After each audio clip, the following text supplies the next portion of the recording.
Welcome to the F50 Woman Podcast, dedicated to sharing stories from a diverse community of women in order to provoke you into a passionate pursuit of life, build unshakable character, and achieve extraordinary things. Now, here is your host, Julia Jack.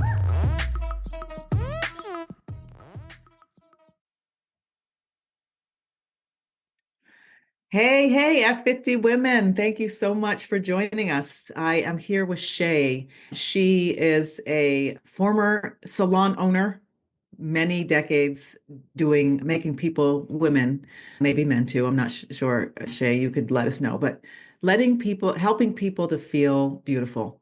I know that oftentimes when I go into the salon, I am incredibly thankful because as women, we walk around feeling ugly or whatever it is. I appreciate the work you have done. Since then, she has pivoted, doing some other stuff. I'm just thankful that you joined us, Shay, and thank you again for being here. Oh, thank you, Julia, for having me. I'm really excited. I got to say something about getting your hair done. I feel like it's the healing power of a haircut, right? You might walk in having a bad day and you walk out with a bounce in your step and you're just feeling lighter and better. Yes, it's more than vanity. It's like a healing. Yeah. I might even say it's spiritual, but anyway, you're the one that's doing it. So I'll let you share all about that as we chat. Let's just get started. As a younger woman, it could be as a girl or as a young adult. Tell us about who you were and what you wanted to do, what you wanted to be. What were your dreams at that point in time? Gosh, yeah. So I'll take you back to Sunday school, probably between the ages of 8 and 10.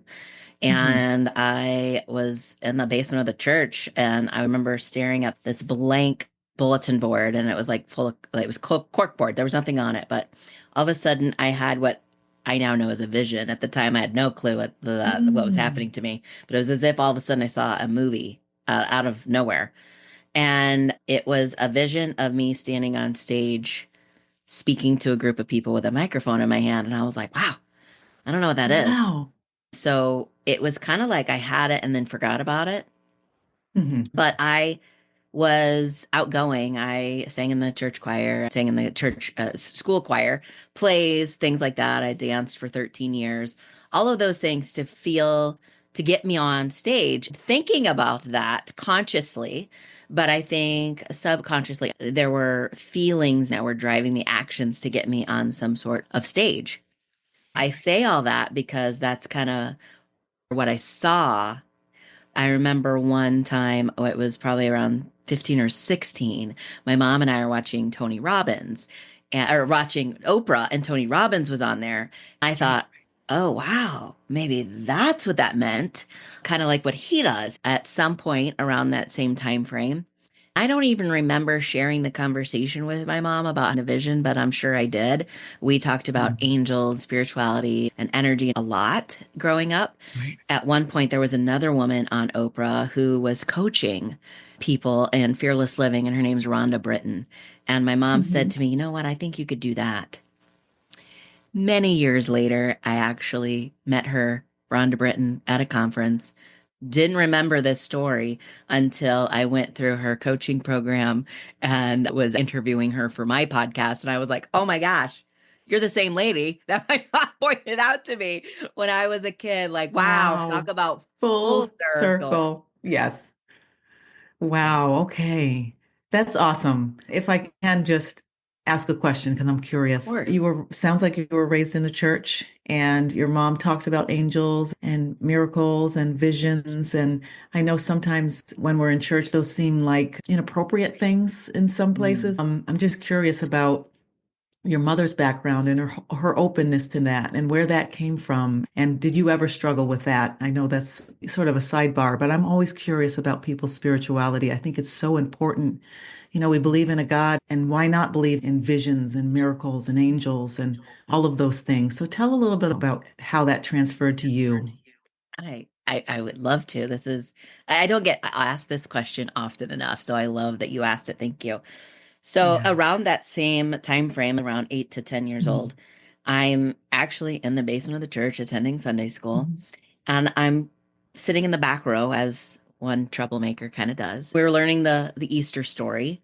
As you know, the Easter story talks about how Jesus walked through the city with a donkey and all the palm Mhm. tree leaves. At some point, I can't even explain it other than an audible voice and a feeling of a presence sat next to me in one of the folding metal chairs in the back row of the Sunday school, leaned into Wow. my right ear and said, "Did you hear that?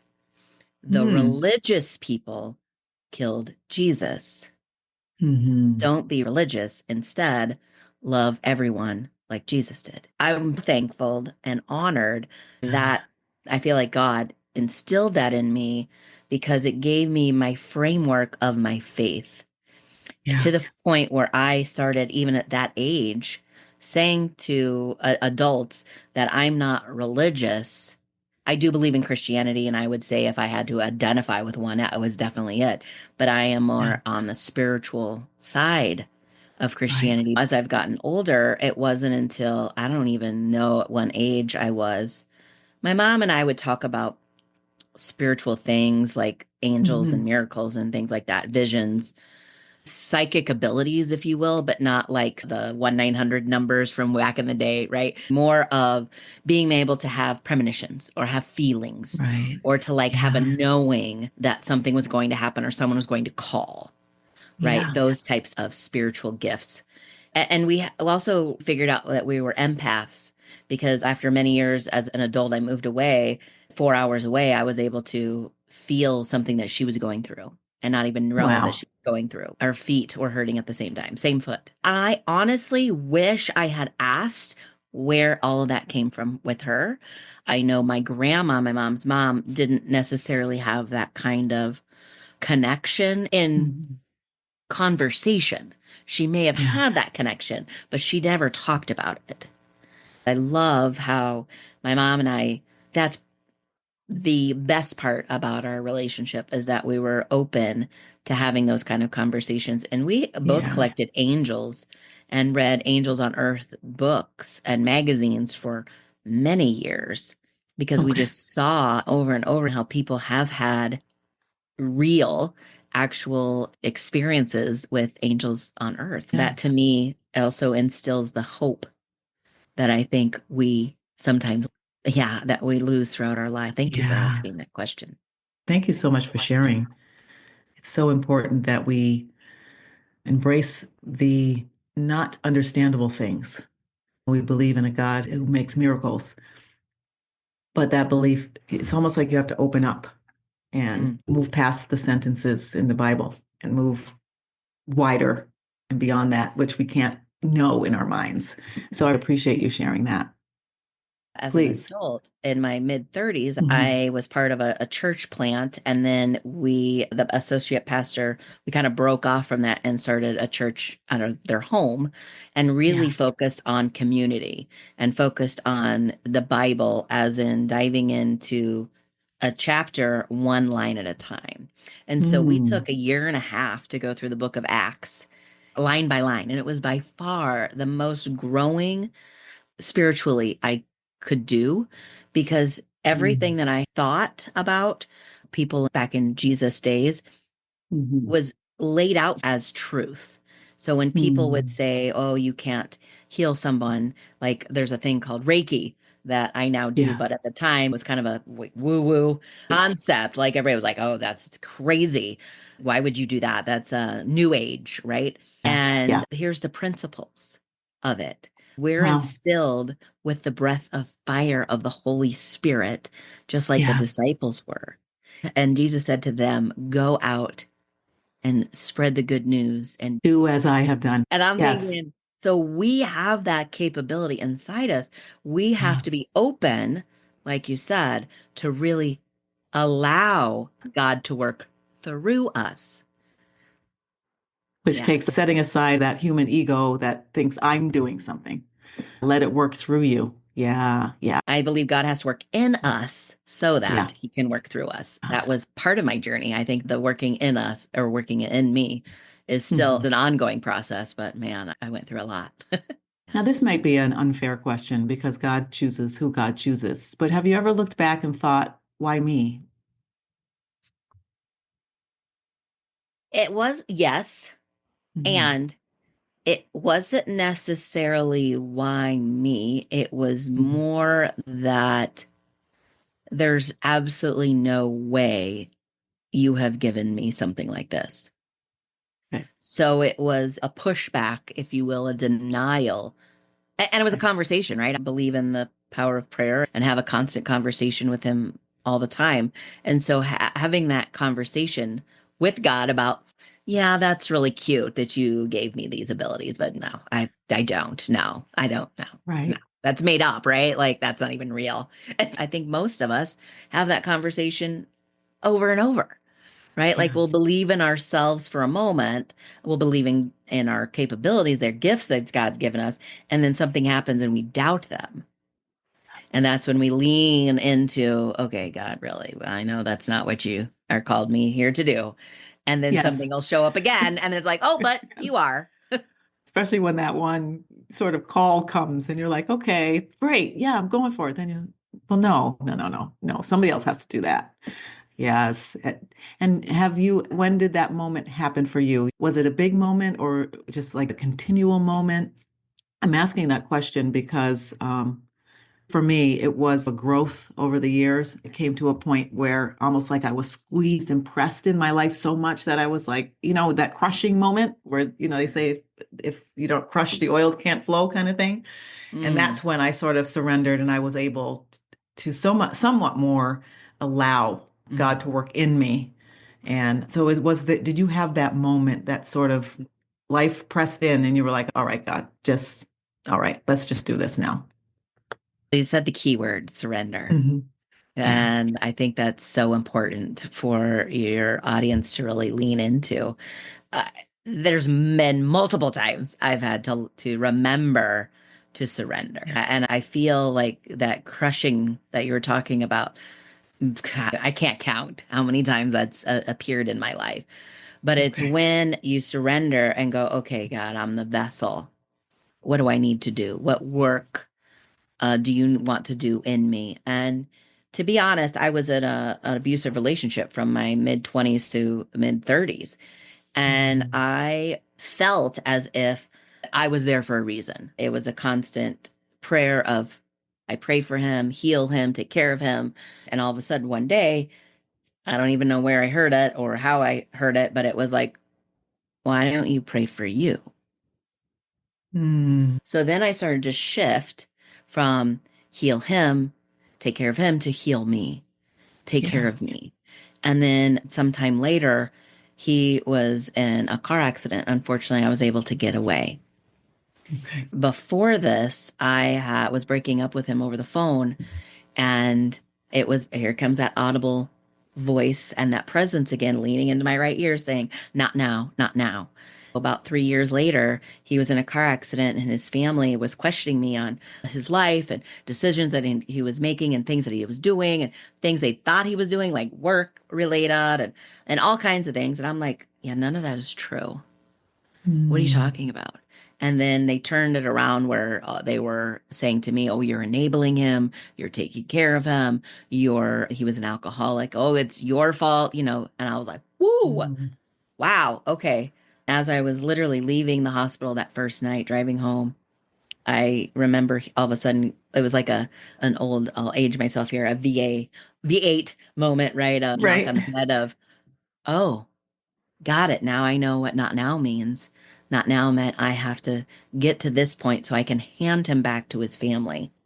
Mm. And that's what I Wow. did. I just started to put the pieces together. They didn't know what was really going on in the home. And so I was able to share with them what that was and say, here's the thing. I've been trying to break up with him for years. And now I'm breaking it up with you. He was in a Okay. coma, came out with brain damage. They moved him from Wow. a long-term care facility to a nursing home. Okay. And he spent the last 15 years of his life in a nursing home in a wheelchair. So Yeah. very sad. I prayed that he would come out of it and never remember his former life. Before me, he had many negative relationships, but it all started from childhood. And that's what most of it is. Every When time we just repeat our childhood in adult relationships. I've been surrendering many, many times over and throughout over my again.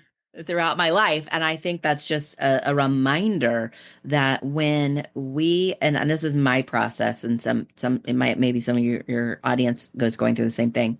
When you're in that moment of the world crushing in on you, and all you want to do is control all the moving parts, and you're like, I can't, there's no way I can.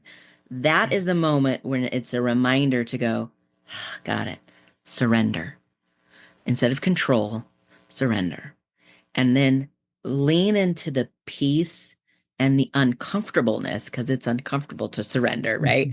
But it also gives you peace to just know, then relax into that God has this and that everything is happening for you, not to you. Yeah. That's great. Yeah. Yeah, I see that resonated with you, Julia. Surrender is, you have to get comfortable with the discomfort of the surrender. So I want to thank you so much for sharing all of that. I consider this a blessing and a gift that you got to share all of that. When you have those silent discussions with your Father in heaven and you want to have these kind of discussions with people, this wasn't planned between us. I'm so thankful that you shared all of that. I pray that my audience will go back and listen to it again and know that they're not alone. And no matter how old you are, you can find that miraculous place where you can hear the voice of God and surrender and understand that life is not happening to you. So important. Let's let everybody know what you do now, who you are now. Let's learn a little bit about Shay now. There was another surrender moment. I had lost my brother and both my parents in a short period of time. My oldest brother is the only family member left. So it was, okay, let's move closer to me. And it was across the country. I was like, is this literally what you want me to do? The signs, the doors that kept opening was there. And I said, if that's the case, if that's what you want me to do, then I had a salon, like you said. I needed to figure out what to do with my clients, how to close it, how to make all the transition work. And all the pieces fell into place. There's something about when you surrender, the trust is then the next step, that the doors will open and that things that seem impossible will be taken care of. We'll be able to say, yes, I can do that. Or yes, you can do that. And so that's what seemed to happen. I had been coaching and podcasting and had written a book about 7 or 8 years ago. When I decided to do this transition 3 years ago, it was like, okay, I can stop doing hair and focus fully on that. My brother gave me a safe place to land and be, so that I could focus on that. As you know, being an entrepreneur is always up and down. So what I do now is I am a coach. I'm a certified fearless living coach and trainer and professional speaker. I have written a book called How to Get Your Voice Back. And I also have co-author books called How to Rekindle Your Kindness, What the World Needs Now. I have a community called the Maker's Machine, where small business owners and podcasters come together and they really help each other, support each other, uplift each other, but they also hold each other accountable and they're a board of advisory for each other, where a lot of networking groups that you may attend don't have it. They just have here's what I do, move on. Kind of a thing to the next person. And I really wanted to create a community where we were literally helping each other. So it's an inner circle of small business owners and podcasters. So that's what I am now. Nice. Yeah. Tell us how that whole idea came of building a community. Did that have anything to do with your first business, your salon? Did it have anything to do with all this miraculous stuff you're talking about? You know, the message to care about people. Tell us how this whole idea gelled together. Yes. You Feel said it all something. as a story, It was all the culminating. things, but I love that you said about caring about people. I never Mhm. thought about it like that, but yes, that's literally what it is. As a hairstylist, when I went to cosmetology school, I came home one day and I was so elated about all the people's hair I got to do, but not just the people's hair, it was the conversations that I got to have. And the clientele that goes to cosmetology school to get their hair done is a lot of times the elderly and the people who don't have a whole lot of money because it's very inexpensive to get their hair done there. I felt the impact on what I had on them, not about their hair. Yeah. I came home and I was like, huh, I'm 19 and my wisdom tells me I am here to make a positive impact in other people's lives. Got it. Okay. And so it was kind of like that's my drive day in and day out of why I jump out of bed and like, yes, I can't wait to start today. Who do I get to meet and make an impact on? And that's what served me so well in the 28 years of my career. At some point, I don't even remember when it happened. It was after my ex's car accident. I started on my healing journey and learned so much about myself. There was a God working in me. Started counseling, a Christian counselor right away, reading books, listening to podcasts, journaling even more, really peeling away the layers of the onion that I am, that we all are, and healing. And as I started to do that, I would share what was going on with my clients, which is the first time I had ever been vulnerable. And at the time, I couldn't even pronounce the word because it was so uncomfortable. Then I started to share what had changed not only in me, but what had started changing the dynamic of my relationships with my family. Because, like we said, our childhood relationships in our family shape our adult decisions on who we're relationships with, right? And so I started to shift my conversation with my dad. And instead of blame and shame, it was more just an open conversation. Like, say, Dad, so I hear what you just said. Are you asking me to do this particular task for you, or are you trying to manipulate me into doing it? And he was like, what? What? I don't even know what that word means. So I had the same thing about being vulnerable. Are you asking me to do something, or are you trying to trick me into doing it? And then if I don't, you're going to be upset and pull away your love. And he was like, well, I never thought about it like that. And I said, well, that's what you've done my whole life. And I'm not blaming you. What has shown up for me was very familiar in the relationship I was in. It was such an easy conversation to have, even though it was scary when I started it. Yeah. But as soon as I ripped that Band-Aid off quickly, the flow, because he was so receptive, thank goodness, he was receptive to having that conversation. And then our relationship changed. He became my best friend in the last 5 years of his life. Wow. As I'm now sharing all of this with my hair clients, they would then go away 4 to 6 weeks, come back for their next appointment, and they'd say, oh my gosh, I applied what you said with my spouse or my boss, my parents, my kids, my team. It really works. Have you considered being a coach, writing a book, starting a podcast? Yeah. And I was like, yeah, kind of. Remember that thing when I was a little kid in Sunday school that was my vision, but I don't really think I can do that. Right. Over time, But you were doing it. felt like God said, what if they're right?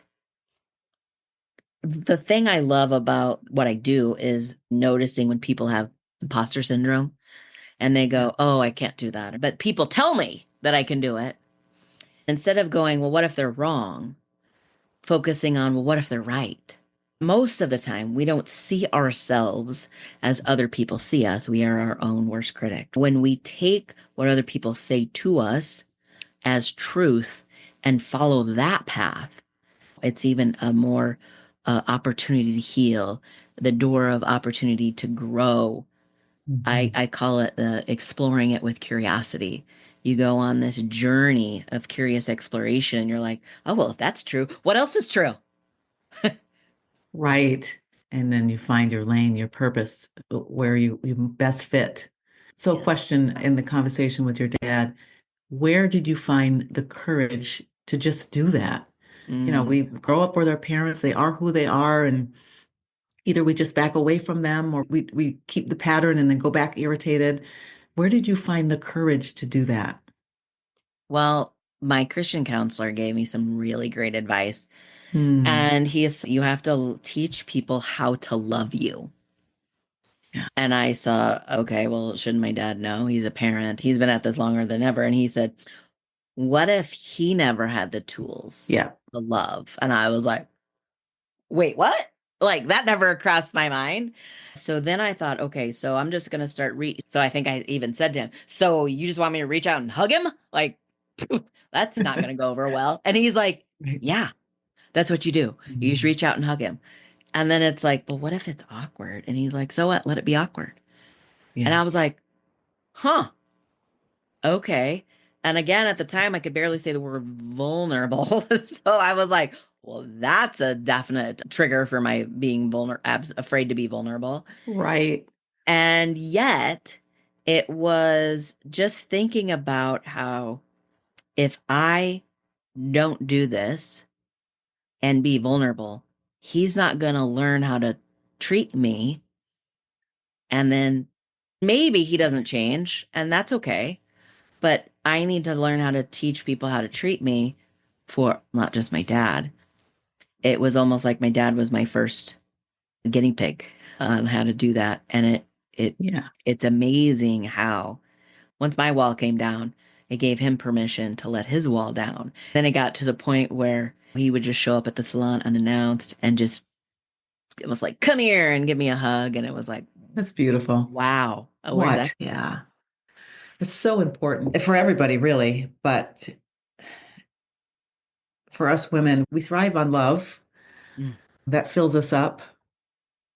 But I feel there's a big void now of really understanding you have to teach people how to love you and how to treat you. People don't understand that intrinsically because of right. their backgrounds and their histories and their fears and their discomforts.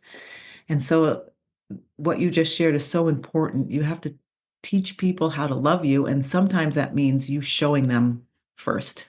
Mm, And so, after you left the salon, you learned a lot from sort of coaching. It was just something you were doing in your salon. Now you're doing it as your profession, and you look back on all of those years. Um, what advice would you have for anyone in whatever position they're in when they're looking back? Say you're a 50-year-old woman like me or like others, and you're looking back on your life, you still haven't found, you didn't hear the voice, maybe you're locked off from it, you don't have the vision, you don't have your purpose. Looking back on your life, what would you suggest or advise women to look back and look for? You mentioned hearing what other people are telling you. Oh, you should do that.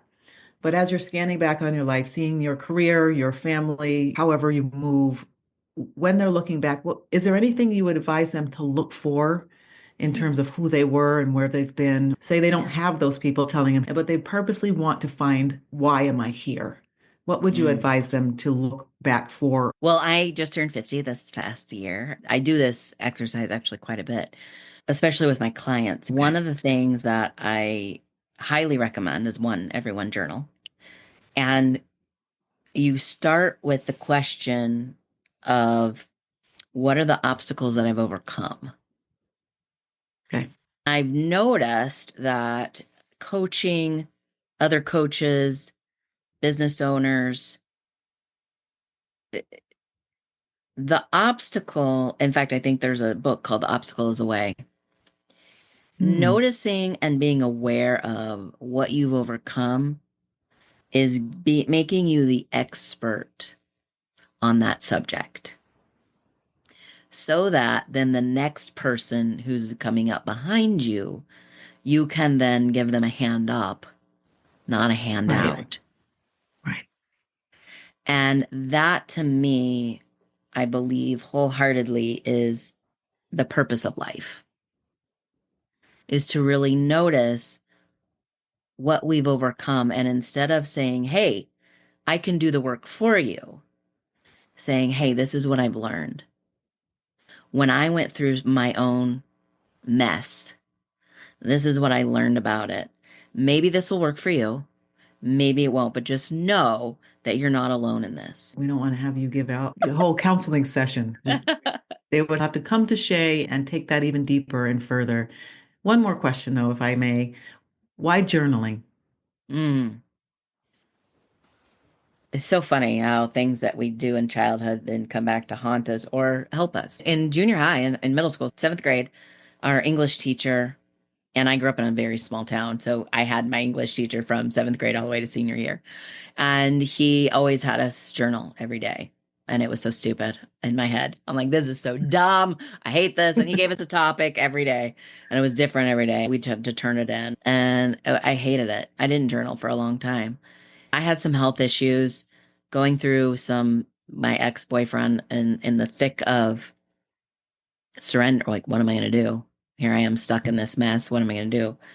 I started acupuncture, and I claim it's the acupuncture that helped clear some stress. And I felt God's presence again and say, why don't you start journaling again? But I had this literally overwhelming desire to pick up a pen and paper again. And I remember my first journal that time, I just wrote down, like, this is stupid. I don't even know why I'm writing. I don't know what I'm going to write. Like That would be me. yeah, like, why am I even journaling? I hated journaling. It hurts my hand and blah, like all the excuses. And just writing down my thoughts, the purpose of journaling is holding your thoughts captive. So here I am in the beginning. And then I'm like, what does this mean? Next thing I'm writing about a moment when I was in sixth grade before I started journaling as I'm writing it. And then that's when I realized, holy cow, when I was in that age, I would have anxiety attacks. And I came home, and instead of talking about it, we ate. I just shoveled the food in. And that's how I dealt with the stress of having the anxiety attacks. But I didn't even recognize them as anxiety attacks because nobody ever talked about that. It was kind of if you don't have anything nice to say, don't say anything at all. Right. And we definitely didn't actually talk about how our day really was at my house. We talked about the weather. It was fine. So then to come home, my mom was an amazing cook. So of course there was always fresh baked goodie of some sort. And it was like, oh yeah, sure, I'll have 5 of those. And, I stuffed my feelings down rather than sharing them. And I went, wow. In that first session of journaling, I was like, look what I learned about me then. Like, several more years to go. And just by doing that, I wholeheartedly swear by our inner voice helps us or hurts us. And it can either guide us and propel us to growth, or it can hold us back and keep us fixated on where we're at or where we've been. It's not until you really get what that inner voice is saying to you that you're going to define a path. You can choose for you to grow, or you can just stay stuck in the autopilot that we normally are in. Journaling helps you physically see what it is you're actually thinking, what those inner thoughts are saying to you. And then it goes, oh, this is what I'm saying to myself. Would I say this to my best friend? Would I say this to my worst enemy? I mean, these things are horrible. Why would never say that to another person? And yet we believe them so much as true, which then has an opportunity to go, yeah, oh, that's a lie. Yeah. None of that is true. Yeah. So that's why journaling is so extremely important. Thank you for sharing, because I'm at your old position where I have to sit down with a journal and write stuff and take all this time. And what's going to come out anyway? Everything I already know. But things may come out that you're not even aware of. So maybe not promises, okay, Shay, but I think I'll try, because at this age, if you're 50 and over, we don't know how much time we've got. Let's just clear all the baggage out and all the mess and all the lies that we're telling ourselves. And some of the things we say, like you said, we would never say to somebody else. Why are you of less value? The person you walk around and live with every day. So my first book was actually that. It's called How to Get Your Voice Back. And it is a prompt journal. It's the 6 steps that God took me through to lift me up when negativity took me down. And it's to really help you notice what your thoughts are, and then how to kind of rewire your brain to move forward. You can go on my website and order an autographed copy. All those links will be in the description. I advise you to get it. I think it's a necessity for us to do. Even if you think you're all set and you're all good and you're all clear and you're going a good path, the depth of our subconscious could probably journal for many years to get it all out. So yeah, definitely. Thank you for that. If you met your younger self now, what is the one thing you would tell her? Well, first of all, I would hug her. I would hug her and tell her that all the lies and all the thoughts, those inner voices is all lies, and that you are loved beyond measure than anyone you can ever imagine. A question I like to throw at all of my guests is, why do you think evil spreads faster than love, or do you not even believe that's true? Why do I think evil spreads faster than love? Or do you not even think that's the case? I actually don't think it's true that it doesn't spread Okay. faster. I believe it spreads as fast as love. Okay. Okay. However, I believe there are powers that be, quote unquote, that don't want you to ever acknowledge that there is good, love, light in the world. Okay. And so they try to quiet that and promote the evil, negativity, and fear. Yeah. Yeah. And we Very see good. that every time you turn on the news, every time you turn on social media. Some days, I don't think it's faster. We just don't see it. Okay. Knowing that social media, the news, the world seems to want to bombard you with all of that negativity. Just in this could be as a coach or just as a person, how do you think we can circumvent or avoid, or what's the antidote to that? I really like to try to avoid all news and all Same. of that stuff. But then I'm thinking I'm so uninformed. The fires in California, it's good to know that these things are happening. So, how do you think we can circumvent that, knowing that we have to be participants in the world?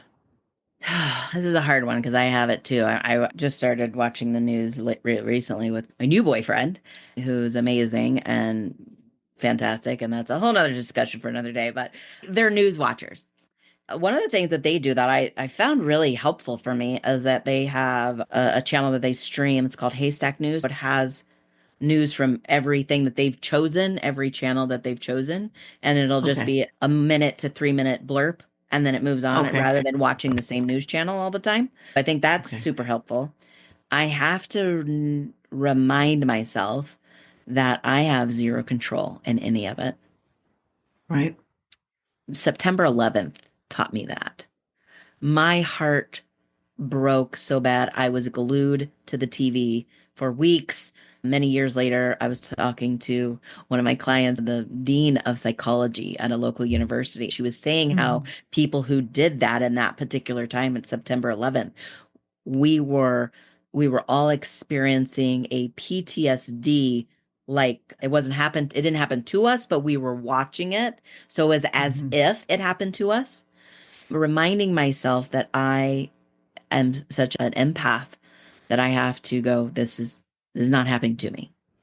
Yeah. And I can pray for whoever I can pray for, who is experiencing the negativity, the fear, all the things, the fires, which break my heart, the war Yeah. in Ukraine right now and Syria and Yeah. all the things, and be able to say at the end of the day, I have zero control over any of it. Yeah. And there is typically always a bigger agenda and Yeah. money tied to anything that you see. Yeah.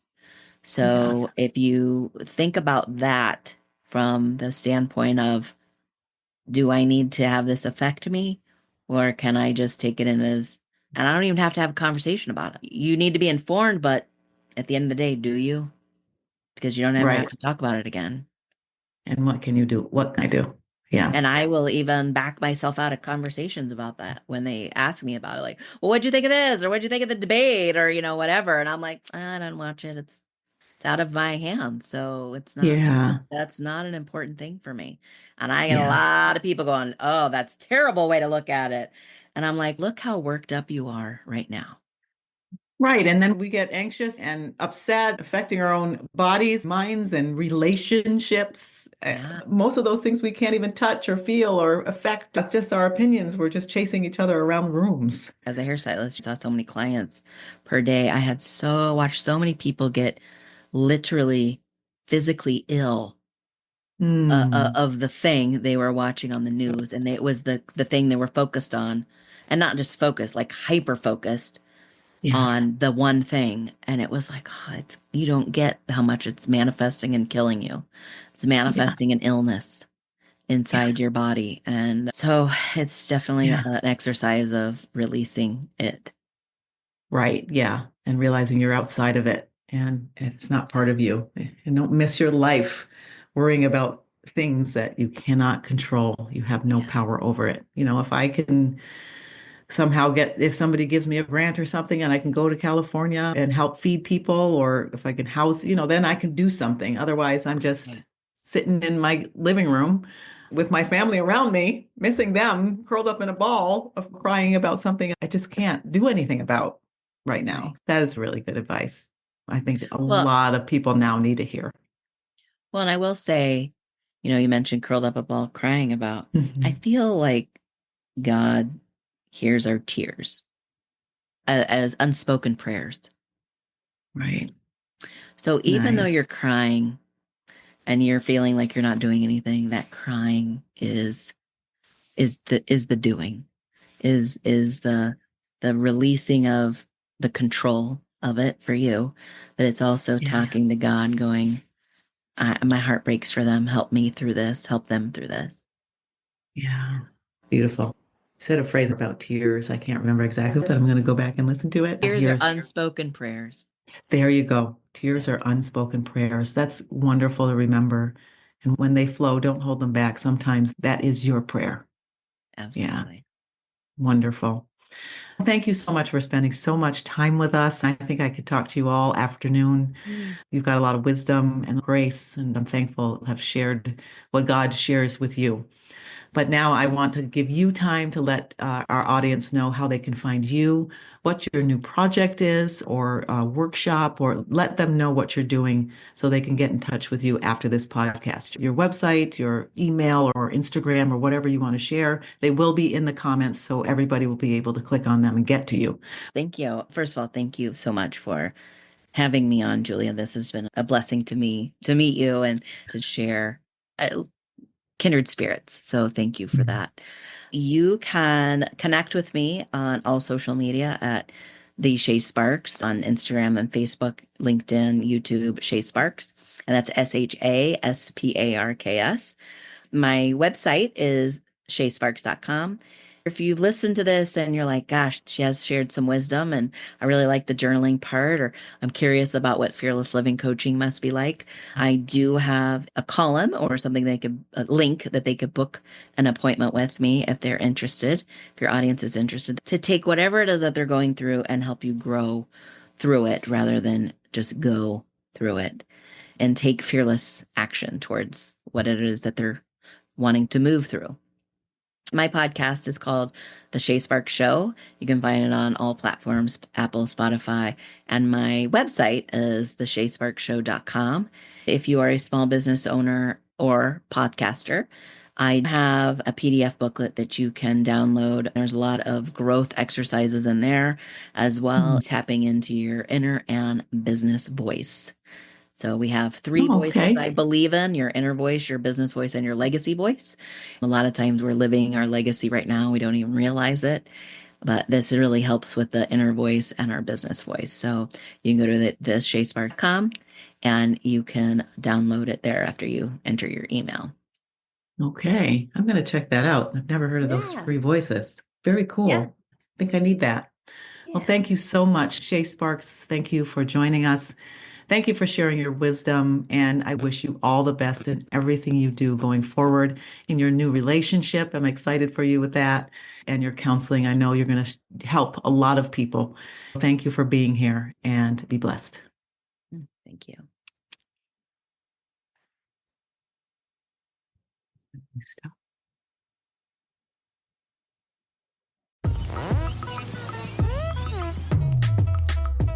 You've been listening to the F50 Woman podcast. Join the F50 Woman movement and this diverse group of voices to help change the world one woman at a time. Why should you join at your age? Because we're not done yet.